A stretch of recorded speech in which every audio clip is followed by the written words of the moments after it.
어서 오세요. 반갑습니다. 신주는 모습인데요. 네, 요즘 청년들을 삼포 세대라고 부른다는데요. 네. 참 안타까운 단어예요. 네. 2011년에 생긴 이 신조어의 뜻이 뭐냐? 세 가지를 포기한 세대라는 말이래요. 네. 그 삼포 세대가 포기한 세 가지가 뭔지 아세요? 바로 이겁니다. 연애, 결혼, 출산. 왜 다음 세대가 이 세 가지를 포기할 수밖에 없을까요? 느낌 오시죠? 네, 저 느낌 왔어요. 아, 그 취업이 안 되니까 다 포기를 하게 되는 그런 것 같아요. 맞습니다. 네. 청년들의 고민 1순위가 바로 취업이라고 하는데요. 청년들한테 고민이 뭐냐고 물으면 응답자의 절반이 취업이라고 대답한대요. 맞아요? 유유. 네. 네, 지금이야 뭐 다 각 분야의 전문가가 되셨지만 우리 멘토님들도 예전에는 그 취업에 대한 고민이 정말 많으셨을 것 같아요. 네. 차영아 목사님은 좀 다양한 직업을 거치셔서 목사님이 되셨잖아요. 네, 맞죠. 네. 네. 새로운 직업 가질 때마다 가장 힘든 건 무엇이었고 또 결정하시면서 어떤 문제들이 있으셨는지 어떻게 극복하셨는지. 저 같은 경우는 이제 유학을 갔다 오고 난 다음에 제가 이제 취업, 이게 네. 무언가를 내가 이제 결정을 할 때, 그래도 나 유학 갔다 왔는데, 네. 이제 그 사람에 대한 의식이 저에게서 굉장히 걸림돌이 였던 것 같아요. 이게 제가 상담 공부를 했다라는 것은 환자를 치료하는 거잖아요. 그러면 내가 센터, 좀 죄송하지만 아주 조그만 복지관에서 사람을 치료하나, 또 메디컬 센터에서 사람을 치료하나, 동일한데도 불구하고 내가 유학 갔다 왔는데 어떻게 그럴 수 있죠. 조그만 작은 곳 복지관에서 어떻게 치료할 수 있나라는 아주 못된 생각을 했던 것이 제가 가장 많이 취업을 하면서 걸림돌했었고 또 그러면서 많이 깨지면 사람 앞에 많이 울었던 시간이 있었던 것 같아요. 못된 생각을 한 거죠. 그건 정말 하나님 기뻐하지 않는 그러니까 잡을 갖는 데 있어서 버려야 될 거 아니에요. 사람 의식하는 거. 내가 목표한 것에 대해서 정말 그 가치를 누려야 되는데 나는 이제 이 정도 뭐 이런 쓸데없는 네, 그렇죠. 아무래도 생각을 이제 했던 것 같아요. 절절한 신앙이셨으니까 그때도 그런 어떤 그런 싸움을 하셨던 것 같아요. 내가 네. 사람 앞에 너무 고민하는 건 아닌가. 그렇죠. 네. 우리 김경민 대표님 예나 지금이나 취업은 청년들에게 가장 큰 숙제이고 고민일 텐데요. 하지만 그 고민의 깊이와 내용에 있어서는 차이가 별로 없을 것 같기도 하거든요. 어떻습니까? 예나 지금이나 똑같이 취업의 문제는요. 아주 작게는 먹고 사는 문제에서 높게 보면 자아를 실현하는 문제까지 이게 복합적이 돼 있습니다. 네. 근데 크게 보면 월드컵 시대 이전까지 그때는 일자리가 늘어나던 세대였어요. 근데 월드컵 이후에는 최초로 일자리가 줄어드는 세대로 바뀌었습니다. 그러니까 그 전에는 대학교 다닐 때요. 1, 2학년 때 공부하면 야단 맞았습니다. 이게 뭐 정신 못 차리고 공부한다고 그랬어요. 그리고 3, 4학년 때 조금 공부하고 웬만한 준비를 하면 웬만한 일자리를 다 드러나던 세대. 아마 이 방송을 부모님 세대가 보고 계실 텐데 복 받으신 세대입니다. 근데 지금 세대는 그렇게 웬만하면 들어갈 수 있는 세대가 끝났습니다. 맞아요.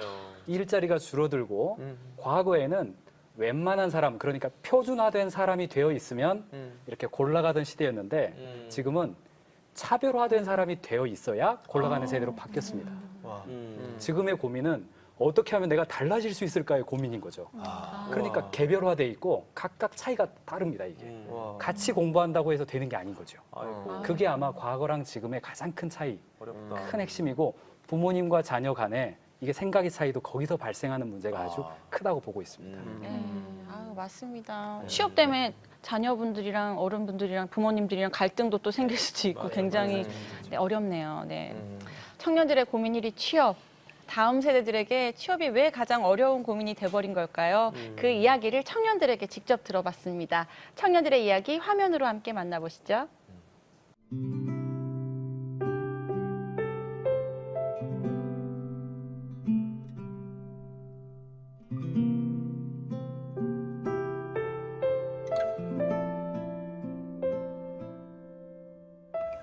취업이 정말 어려운 시대죠. 안정적인 공무원이나 뭐 회사원 이런 거 하려고 다들 학교에서 전교 1, 2등에서 좋은 대학교 나와도 취업하기 위해서는 1년 반, 1년 정도 취준생의 그 기간을 거치는 걸 보고 진짜 요즘 취업하기 어렵구나. 어떤 자격증을 딴다고 해도 자기가 그쪽이랑 관련되지 않은 대로 취업을 한다면 그게 다 소용이 없는 것 같아서 아무래도 좀 혼자서 하기엔 정보가 좀 많이 부족한 거 거가 제일 큰 것 같아요. 중소기업 같은 데는 찾아보면 갈 데는 많다고 생각을 하는데 하는 업무에 기대하는 그 급여에 비해서 너무 적게 받고 야근도 많이 하고 저녁 있는 삶을 원하는데도 그런 것도 못하고 이러다 보니까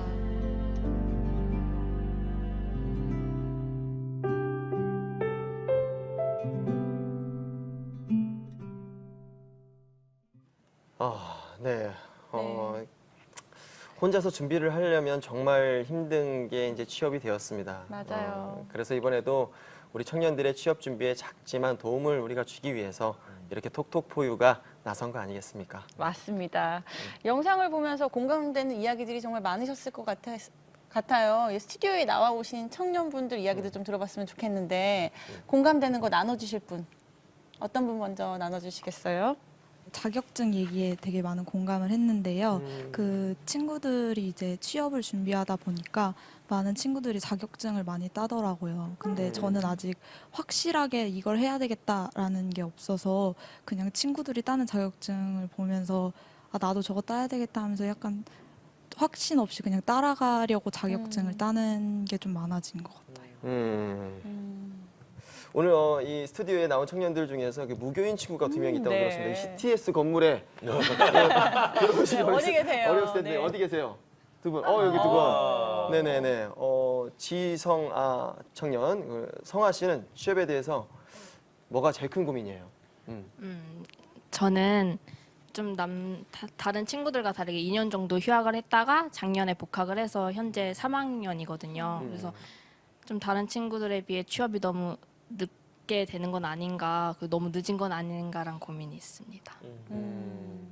저도 그 VCR 봤던 것처럼 되게 공감을 많이 했던 게 그 하나님 안에서 꾸고 있던 꿈들이 되게 많았어요. 뭐 말도 안 되는 꿈들이라도 많이 꿨었는데 이제 저도 졸업을 앞두고 있는 대학생이라서 그 방학 동안 그 회사 실습을 2개월 정도 했거든요. 인턴 같은 거를 했는데 그걸 하면서 현실이라는 게 뭔지 알겠는 거예요. 제가 그 한국 사회에서 하나님의 비전과 사명을 쫓아간다는 게 되게 공상 같고 말이 안 되는 것 같고 친구들은 다 돈을 벌기 위해서 직장을 선택하고 내가 좋아하든 잘하든 상관없이 이렇게 어떻게 이제 일단은 돈을 벌어야 되니까 회사를 가잖아요. 근데 제가 그 속에서 나는 하나님의 비전을 찾아야 돼. 아직 시간이 필요해라고 하는 게 되게 공상 같고 철없이 느껴지는 거예요. 특히 부모님께는. 그래서 되게 고민이 많았었어요. 영상 속 청년들과 이 스튜디오에 나온 청년들의 이야기를 쭉 들으셨는데요. 우리 멘토님들은 이야기를 들으시면서 어떤 이야기를 제일 먼저 들려주고 싶으신지 우리 차영아 목사님부터 말씀 나눠주시면 감사하겠습니다. 저의 얘기를 좀 잠깐 해보면 어떤 면에서 저는 이제 목회자가 됐어요. 그러니까 목회자라는 것을 한번 잡으로 본다면 직업군으로 본다면 나름대로 저는 이제는 이제 제 목표에 이제 달성이 된 겁니다. 이제. 그래서 이제 목회자라는 이 어떤 내 잡을 찾았어요. 내 비전을 찾았고 내 종착역에 왔어요. 그런데 이 종착역에 오기까지 수많은 과정들이 있었어요. 그런데 지금 목회자가 되고 난 후에 하나님 앞에 이런 좀 고백을 한 적이 있어요. 하나님, 왜 목회자가 되려면 왜 하나님 이렇게 신학적 관점에서 보면요. 쓸데없는 공부를 너무 많이 한 것 같았어요. 저는 교육학 공부를 했고요. 기독교 교육이 아니라 그냥 교육학, 또한 교육 심리학, 그리고 세상 공부를 많이 했어요. 근데 목회자가 되기 위해서는 신학을 공부해야 되고, 뭐 신약, 구약, 조직학, 이런 공부를 하는 게 훨씬 유익하다고 하는데, 전 세상 공부를 많이 하고 세상에서 이런 여러 가지 직업을 갖고 오다 보니까 너무 아쉽다. 좀 성경을 더 많이 연구해서 결국은 목회자가 될 건데 내가 왜 이랬지? 그런데 이제 목회를 한 해, 2해 하다 보니 이렇게 내가 과거에 교육학을 공부했던 것이, 심리학을 공부했던 것이, 또 내가 세상에 일을 했던 모든 것들이 하나하나 다 조각조각 필요한 게 되더라고요. 그렇기 때문에 어떤 면에서 내가 지금 너무 좀 쓸데없는 거 하는 거 아닌가? 그리고 우리가 스펙을 쌓는 것도 어떤 사람은 그래요. 그 스펙 쌓다 인생 다 끝난다. 쌓지 말자 하는 사람들이 그 말도 맞아요. 하지만 여러분들은 스펙을 쌓을 때 시간 낭비인가 아닌가? 그런 주님 안에서 최선을 다하는 모든 삶들은 나중에 다 그것은 너무 유익이 돼요. 지금은 필요가 많이 없는 것 같지만 절대 그렇지 않아요. 그러나 중요한 건 최선을 다하는 거예요. 성실한 거예요. 그리고 그 안에서 재미를 느끼고 제일 중요한 거 관계를 맺으셔야 돼요. 내가 단순하게 아르바이트를 하더라도 바코드 찍는 아르바이트를 하더라도 거기에 계신 사장님과 거기에 계신 그 관계를 맺게 되면 참 많은 걸 배우고 나와요. 어른들과 같이 지내면 많은 걸 배우고 나면요. 언젠가는 그건 반드시 쓰여요.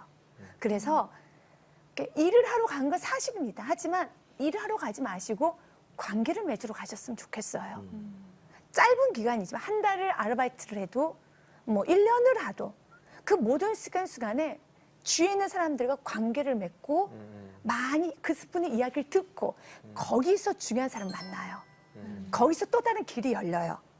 그래서 지금은 내가 이걸 해야겠다. 아직은 잘 모를 것 같아요. 여러분들의 얼굴을 보니까 다 20살 같거든요. 네. 20살은 아무것도 모르는 거예요.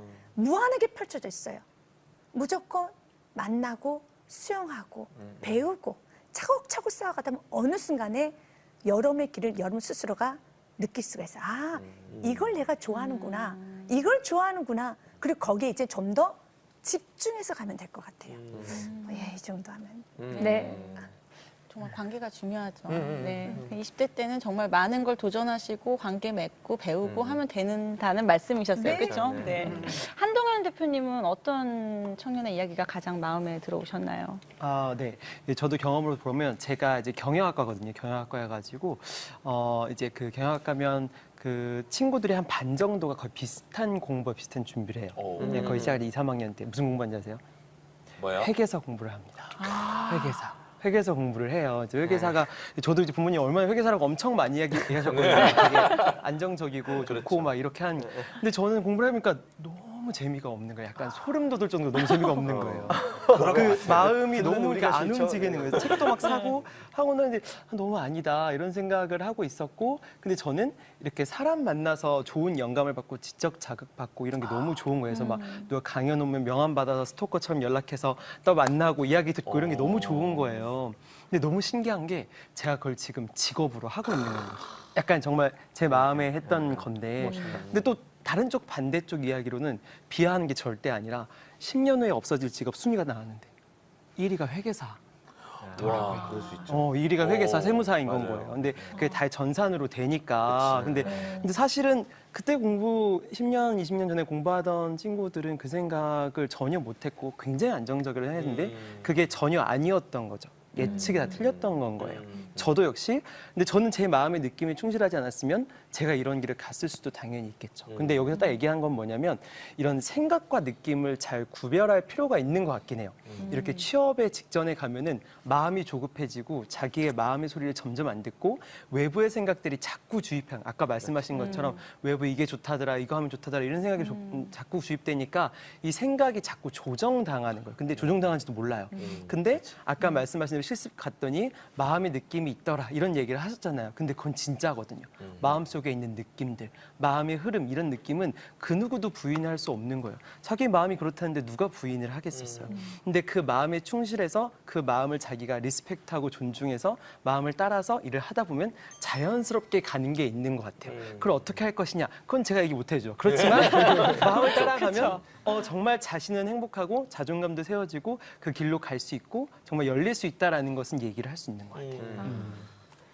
우리 김경민 대표님은 청년들의 이야기를 들으시면서 어떠셨어요?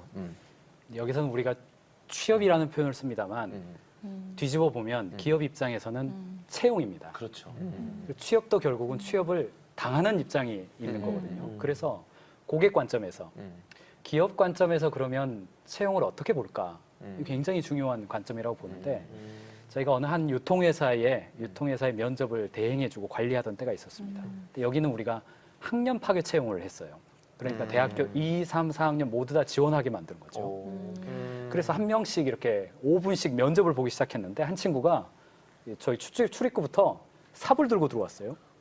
유통회사의 채용인데 농업도 아닌데 이게 뭐지? 이렇게 하니까 삽을 들고 오는데 정말 입구부터 의자까지 이렇게 삽질하면서 왔어요. 폼을 잡으면서 온 거죠. 그리고 자리에 앉으라고 그러니까 안 앉아도 됩니다. 이러면서 저는 지칠 줄 모르는 체력으로 유통 개발에 저는 헌신하겠습니다. 뭐 이렇게 이야기하는 거예요. 멋지다. 해병대 출신이기도 했어요. 그 친구는 채용을 했습니다. 인상적이네요. 체력 네. 때문에 채용한 게 아니고 자기 자신을 어떻게 보여야 될지를 자기 자신을 탈 줄 아는 지식이 있는 거죠.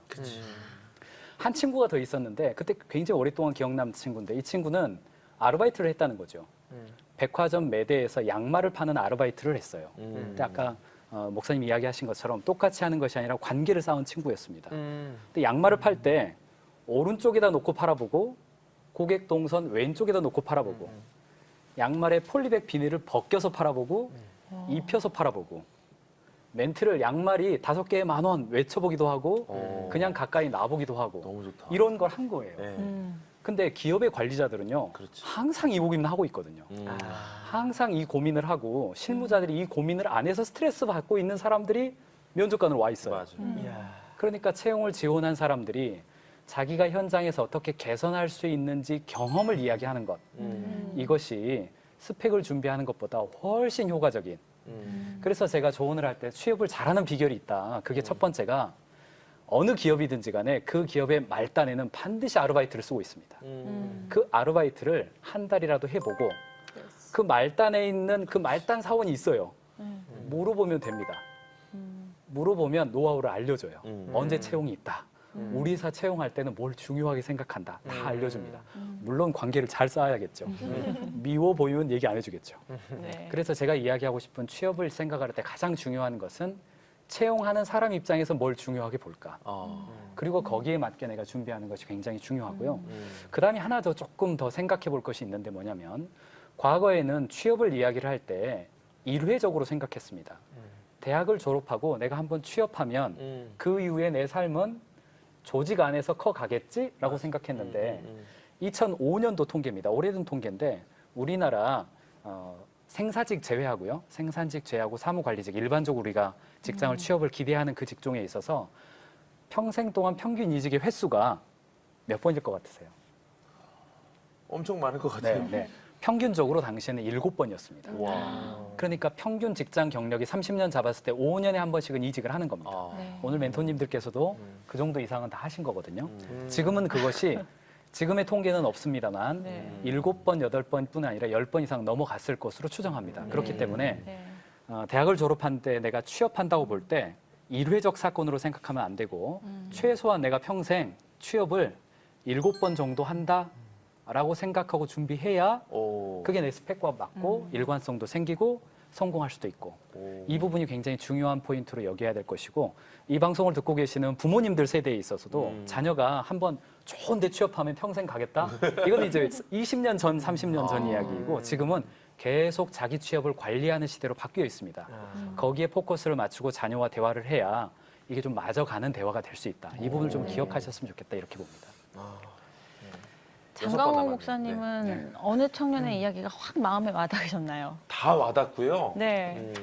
VCR도 너무 와닿더라고요. 네, VCR에 관련된 내용들 중에 뭐 전교 1, 2등 했는데 나와 보니까 역시나 취준생이었다.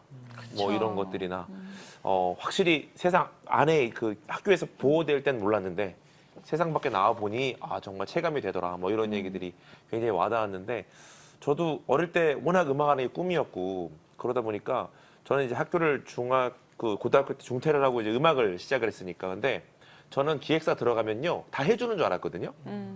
전혀 안 해주고요.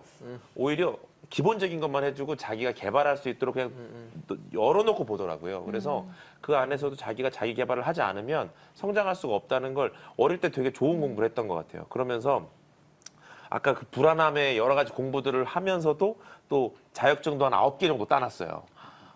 불안하니까. 예, 불안하니까 뭐 운전면허 다 따놓고 뭐 하다못해 버스 면허까지 다 운전으로 할 수 있는 거 다 따놓고 장례지 도사부터 시작해서 뭐 연애 매니저까지 정말요? 다 따놨어요. 그런데도 불안함은 해결이 안 됐는데 중요한 것은 그때 그렇게 했던 경험들이 나중에 언제 빛을 발했냐. 하고 싶은 얘기가 너무 많지만 결혼할 때 빛을 발했습니다. 제가 굉장히 미녀와 결혼했거든요.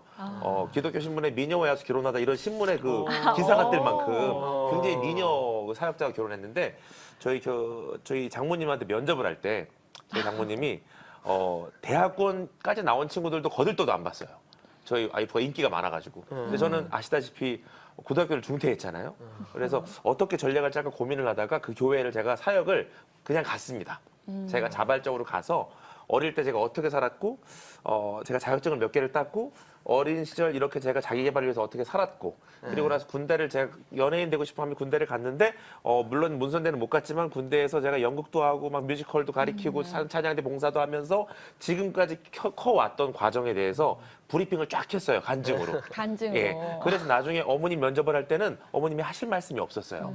왜냐면 제 배경을 다 아니까. 너 그래 고등학교는 그래 내가 들었지. 너 방황 그때 방황도 들었지. 근데 뭐 먹고 살 거야라는 얘기를 제가 이미 다 간증을 해놓으니까 검증이 되신 거예요 마음에서.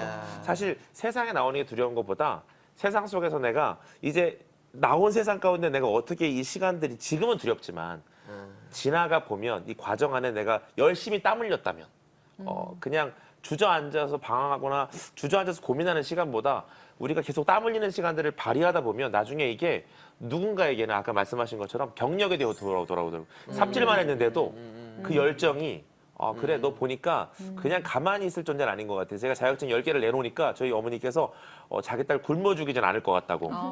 분명히 음악에 관련된 것도 아니고 지금 제 사역에 관련된 것도 아니었음에도 허투루 사는 사람이 아니구나.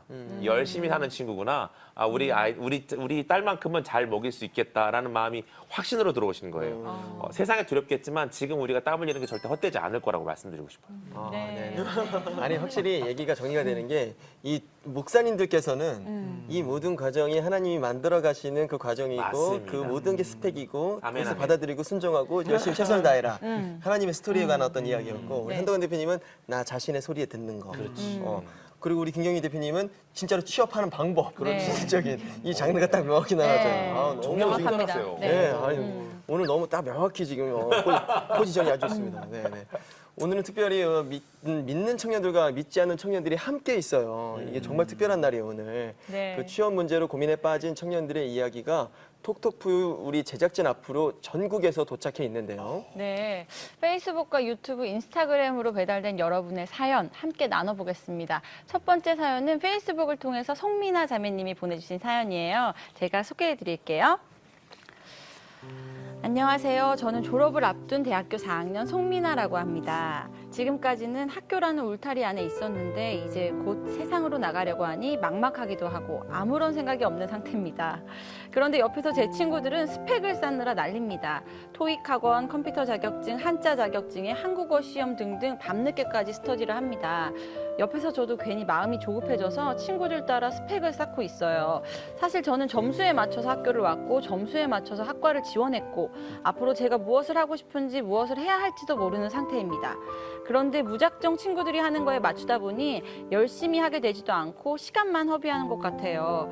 저도 답답한 마음에 하나님께 기도를 하기 시작했습니다. 하나님, 저는 어떤 길로 가야 하나요? 지금 무엇을 준비해야 하나요?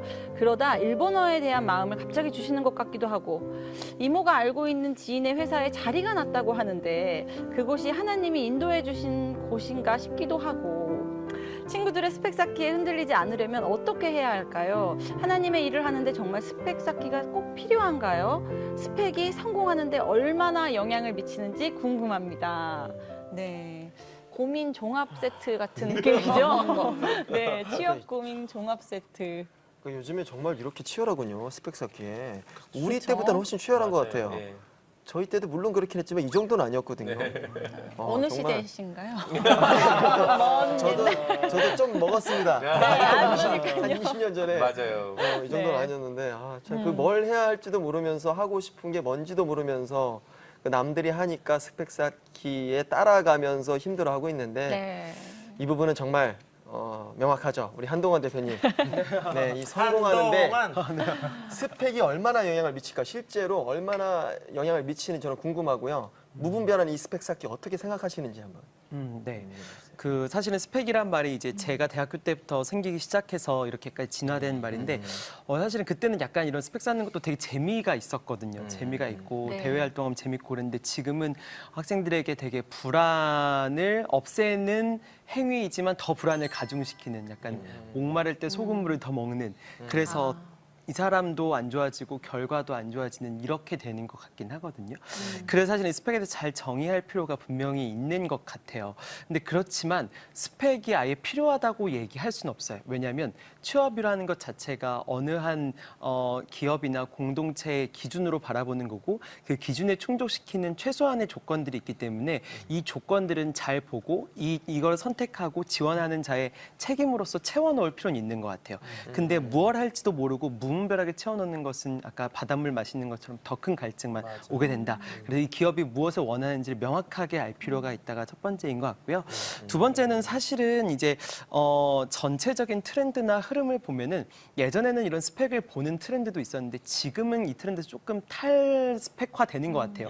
이제는 오히려 더 스펙을 많이 쌓으면 아까 목사님 말씀하신 것처럼 더 편견을 가지고 바라보는 경우도 많은 것 같거든요. 그래서 그렇기 때문에 본인만의 스펙, 본인만의 스토리, 또 이제 본인만의 이런 물론 강점들을 좀 정형화해서 나타내는 게 되게 중요한 것 같아요. 그래서 저도 회사에서 면접 보거나 이럴 때 이렇게 딱 보다가 눈에 딱 걸리거나 좀 특별한 게 있으면 더 호기심이 가고 호감이 가는 게 분명히 있더라고요. 그래서 전체적인 트렌드가 이런 흐름이라는 것도 잘 알아두시면 좀 좋을 것 같아요. 네네. 네. 우리 김경민 대표님은 네. 저는 아무래도 이제 고객 관점에서 청년들의 고객인 기업 관점에서 가장 실질적인 왜 스펙을 준비하는가? 고객이 원하니까 준비를 하는 거죠. 이제 청년들 입장에서는 어느 고객에 내가 맞출 것이냐 이게 결정이 안 되니까 일단 좀 따놓고 보자. 그래서 이제 스펙이라는 단어가 과거와 달리 약간 부정적으로 느껴지는 건데요. 저는 이제 기업 입장에서 왜 스펙을 요구하느냐? 증거를 요구하는 거거든요. 전에 그랬습니다. 제가 있던 조직에서 중국 진출이 아주 활발할 때입니다. 근데 모든 사람이 저 중국 가고 싶습니다. 뭐 그랬어요. 그리고 실제로 중국에 많은 주재원들을 보냈는데 제가 인사팀장으로서 그러시군요. 그러면 중국을 위해서 뭘 준비하셨어요? 물어보는데 기도하고 있습니다. 뭐 이러는 거죠. 근데 최소한 중국어 공부를 하고 있는 기간이라도 있어야 이 사람이 중국을 가고 싶어 하는 거구나 라고 에비던스를 갖는 거거든요. 기업 입장에서 그 에비던스를 요구하니까 청년들 입장에서는 스펙을 준비하는 건데 증거는 필요합니다. 증거가 없이 목소리만 높인다고 채용이 되지는 않거든요. 근데 증거냐 스펙이냐 저는 이것은 일관성이라고 봅니다. 근데 일관성이 없이 아까 버스 자격증도 따시고 뭐 잠수함 자격증 따시고 이렇게 굉장히 다양하게 가면 저는 그 패키지가 좋은 사윗감으로서의 패키지였신 것 같아요. 근데 기업 입장에서는 우리가 원하는 카테고리가 있거든요. 얼마나 이 사람이 우리가 속한 산업과 직종에 관심을 가지고 오랫동안 준비해 왔는가 그 증거로 사실은 종이 스펙보다는 경험 스펙이 가장 중요합니다. 그 산업에 내가 경험을 가지고 뭔가 성취를 이뤄본 경험 그것을 자신이 어필할 수 있는 표현 능력을 갖추는 것 이것이 가장 첫 번째이고 그것을 보조적으로 하는 것이 종이 스펙이 필요하다 저는 이렇게 생각이 들어지고요. 국가가요 지금은 국가에서 NCS라고 하는 것을 전면적으로 도입했습니다. NCS는 내셔널 컴피턴시 스탠다드. 그래서 채용을 할 때 이것을 반영하도록 정부 시책으로 경영자들에게 계속 공문을 내려보내고 있습니다. 이게 뭐냐면 스펙을 보지 말고 관련된 역량을 봐라. 그래서 예를 들어서 유통하는 기업에는 이러이러한 역량을 가진 사람을 뽑으세요라고 안내를 해줍니다. 대신 스펙은 보지 마세요. 그 결과 우리나라의 대기업들, S기업, H기업 여기는 이력서에 그런 걸 적지 못하도록 하고 면접만 보는 케이스도 늘어나고 있거든요. 그렇기 때문에 어떤 의미에서는요. 미래의 어느 순간이 되면 내가 쌓은 스펙이나 학과 학교를 입사 지원서에 넣지 못하게 될 날이 곧 올 가능성도 있습니다. 국가의 정책대로 흘러간다면요. 그런데 변수는 있기 때문에 제 말씀을 듣고 나중에 책임은 못 집니다. 변화가 있기 때문에. 다만 종이 스펙보다는 경험 스펙을 쌓아가는 것이 중요하다. 이 말씀은 분명히 드리고 싶어요. 네네. 그러니까 이 스펙도 좋지만 그 과정을 통해서 이게 진짜 내 것이 되었느냐가 되게 중요한 포인트인 것 같아요. 저 같은 경우는 미나자매 사연을 읽으면서 제 개인적인 경험이 되게 생각이 났는데요. 저도 보통 다 그렇지 않나요? 점수 맞춰서 대학 가고 점수 맞춰서 학교 정하고 그렇게 갔는데 저도 1학년 때 앞으로 뭐 해 먹고 살지? 나 취업 어떻게 하지? 이 고민이 생긴 거예요. 그래서 저도 굉장히 원서를 다 냈어요. 대학생으로서 할 수 있는 모든 원서를 내다가 다 떨어지고 지원하게 됐던 게 집 앞에 전봇대에 붙어있던 미스 인천대회였거든요. 오. 네. 근데 그 미스 인천대회가 대박. 진이 됐는데 되고 나서 제가 처음 딱 들었던 생각이 하나님 감사합니다 하면서 아, 나 이제 인천에서 취직은 할 수 있겠구나. 사무직이나 비서직은 할 수 있겠구나. 이런 생각을 했거든요. 근데 제가 생각했던 그런 그림보다 하나님께서 그 취업이 아니라 더 큰 그림을 저에게 그려주시고 저는 정말 취업 했는데 그 안에 하나님 붙들고 나가니까 하나님께서 더 큰 은혜들로 주시더라고요. 맞아요. 그러니까 취업 중요하지만 사실 취업하면서 그것만 쫓기보다는 정말 자신에 대해서 더 도전하고 나아갈 수 있는 그 은혜들을 기대해 보시면 어떨까 그런 생각이 들어요. 이번에는 두 목사님께 질문을 공통으로 드리겠습니다. 이 미나 자매가 하나님의 일을 하는데 스펙 쌓기가 꼭 필요한가요? 라고 질문을 했어요. 이거에 대해서 어떻게 생각하세요? 사실 아까 일관성 말씀하실 때 너무 동의가 되던 게 뭐냐면 제가 지금까지 해왔던 사역의 이 시간들의 은혜는 일관성이었거든요. 버스 면허가 아니고 제가 PK라는 공동체는 거의 20년 가까이 해오고 있고 교회 안에 이런 문화사역 안에 모던 댄스를 처음 도입했다고 얘기를 들어요. 그래서 그 대학교 논문들 중에 댄스에 관련됐거나 문화에 관련된 곳 가운데 저희 PK 이름이 많아요.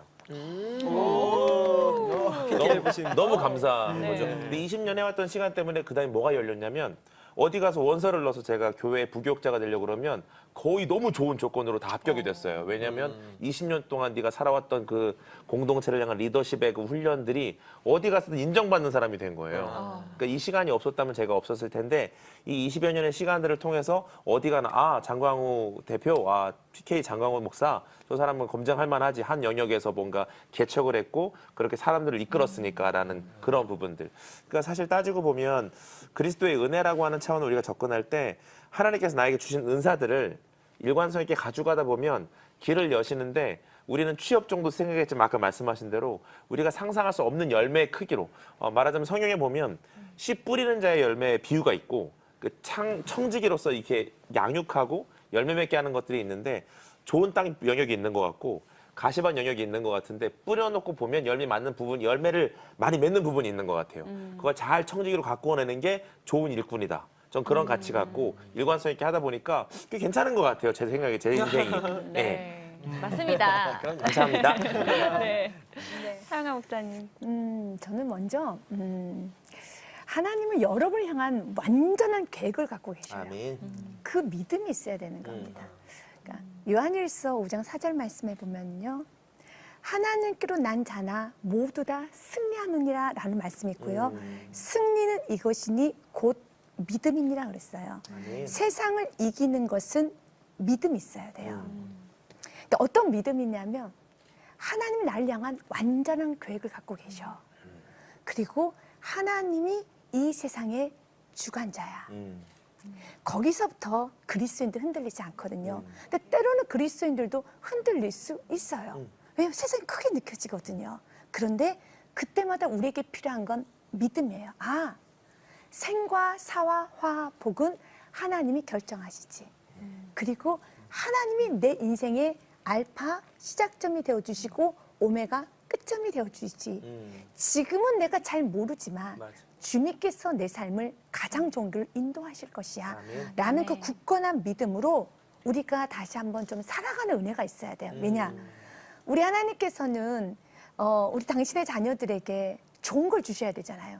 그런데 이렇게 어려움을 주고요. 고민도 주고 우리 로봇처럼 너 오른쪽으로 가. 아니 너 왼쪽으로 가. 아니 너 빨간 옷 입어. 파란 옷 입어. 이렇게 우리 결정하게 주지 않고요.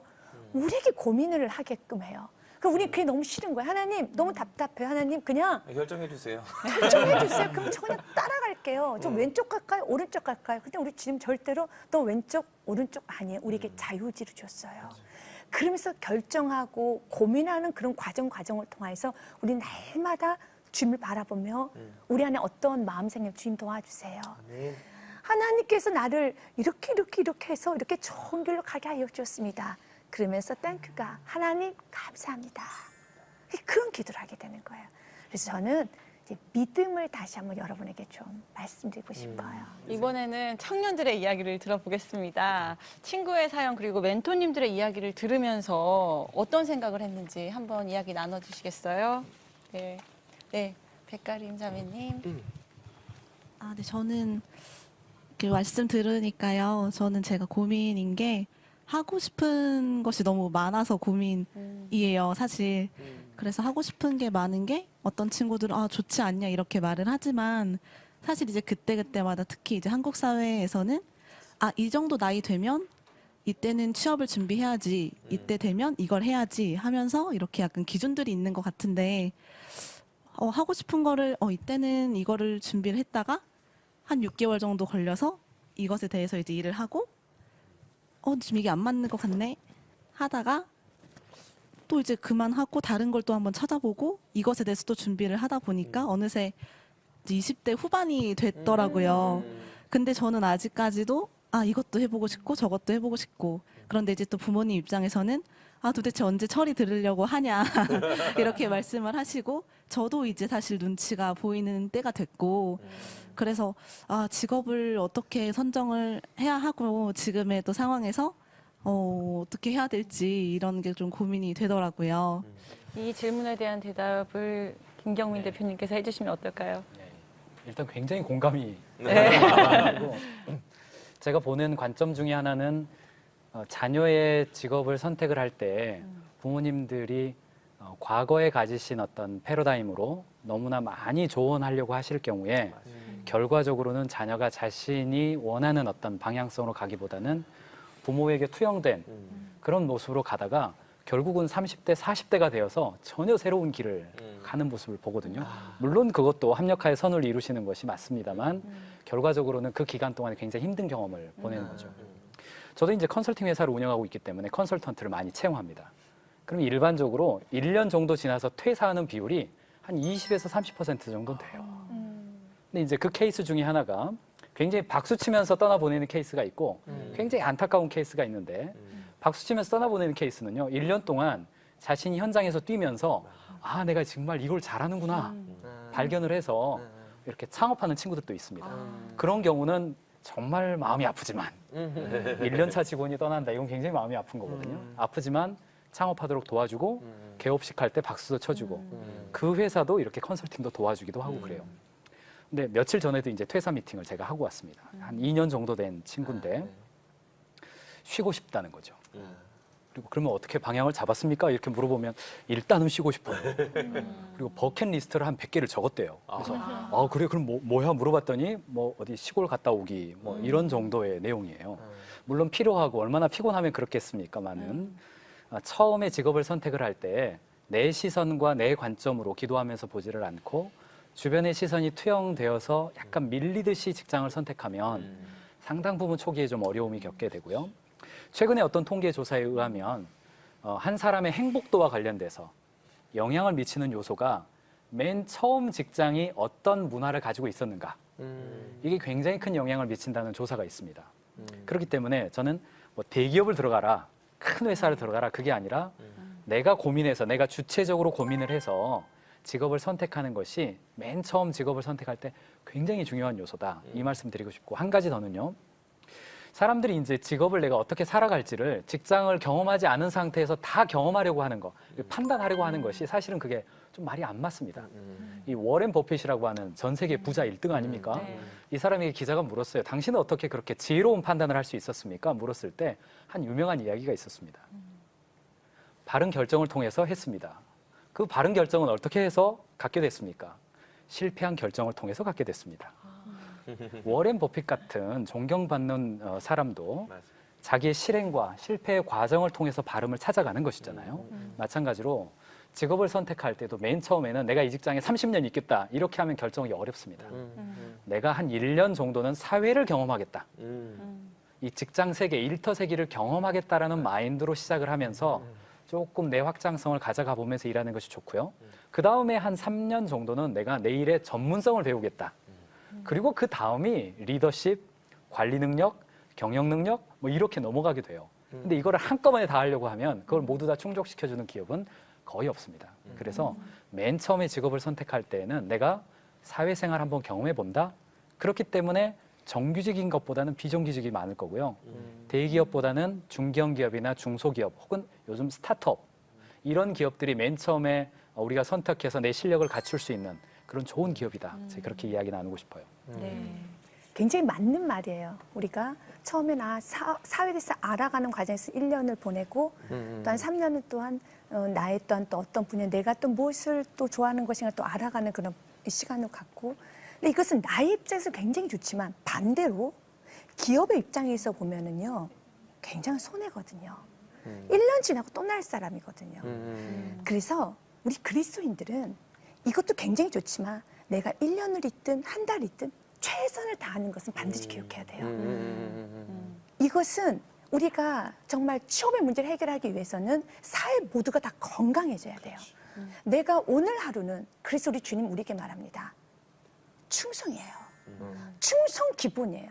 그래서 그 부분은 좀 한번 좀 언급을 하고 좀 갔으면 좋겠습니다. 그래야지만 오늘 입장에서 봐도 최선을 다 1년을 하고 가더라도 최선을 다했었을 때 거기서 또 관계를 맺고 또 뭔가 도움도 받고 그러는 것이지 내 것만을 찾아서 가기 시작하면은요 이젠 복을 못 받아요.